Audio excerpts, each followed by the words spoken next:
해양안전심판원 조사관 3명과 소방청 감식 전문가 4명 등으로 구성된 남우호 정부조사단은 지난 8일부터 사흘에 걸쳐 폭발 화재가 난 원인을 집중적으로 들여다봤습니다. 화재가 발생한 기관실에 들어가 CCTV와 항해 기록 저장 장치, 선원들의 진술 등을 확보했고 그동안 물에 잠겨 있었던 좌연 후미야단의 기관실 외부도 살펴봤습니다. 그 결과 정부조사단은 정체를 알 수 없는 비행체가 HMM 남우호의 선미를 타격한 것으로 확인됐다고 밝혔습니다. 다만 정확한 기종과 물리적 크기를 확인하기에는 제약이 있는 상황이라고 설명했습니다.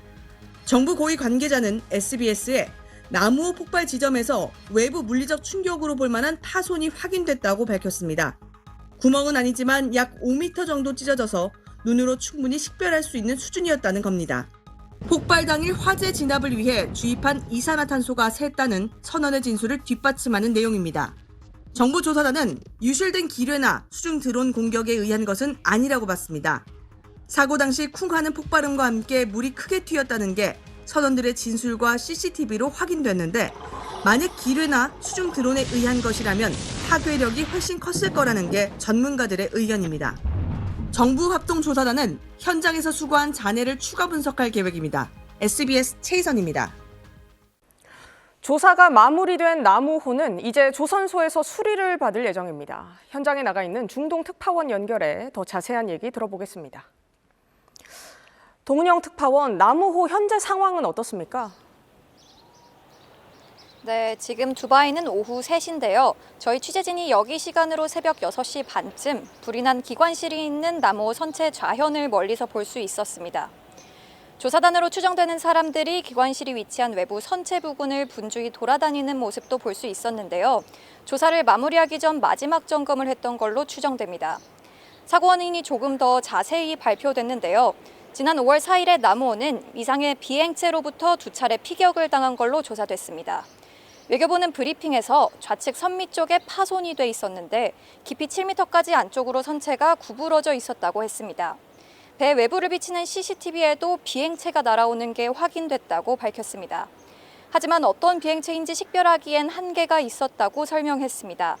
1차 피격 때 불이 붙었고 2차 피격으로 화재가 더 커진 걸로도 조사됐습니다. 사고 원인 조사를 마친 남우호는 이제 이곳 드라이독 두바이 조선소에 머물며 수리를 받을 예정입니다. 이번 사고로 부상을 입은 선원이 있다는 사실도 뒤늦게 알려졌죠?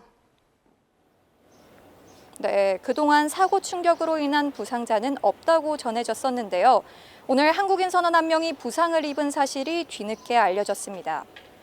해당 선원은 사고 다음 날부터 통증을 느낀 걸로 알려졌는데 이 선원은 다른 선원들과 함께 이곳 두바이에 온 이후로 하선한 상태로 두바이에서 머물며 통원 치료를 받을 예정인 걸로 파악됐습니다. 지금까지 아랍에미리트 두바이에서 SBS 동은영입니다. 앞서 저희가 단독으로 보도해드린 남우호 관련 소식 조금 더 자세히 전해드립니다. 정부가 조금 전 남우호 사고 1차 조사 결과를 발표했습니다. 미상의 비행체 2기가 선박 뒤쪽을 타격한 걸로 파악됐다는 겁니다. 외교부에 나가 있는 취재기자 연결합니다. 김하영 기자 전해주시죠. 네, 정부는 이곳 외교부 청사에서 남우호 사고에 대한 1차 현장 조사 결과를 조금 전 발표했습니다. 정부 합동조사단은 지난 8일 HMM 남우호와 관련한 현장 조사를 실시했습니다. 오전에는 선박 외관을, 오후에는 선박 내부를 감식했다고 합니다. 현장 조사에선 CCTV 확인, 선장 면담 등도 진행이 됐습니다.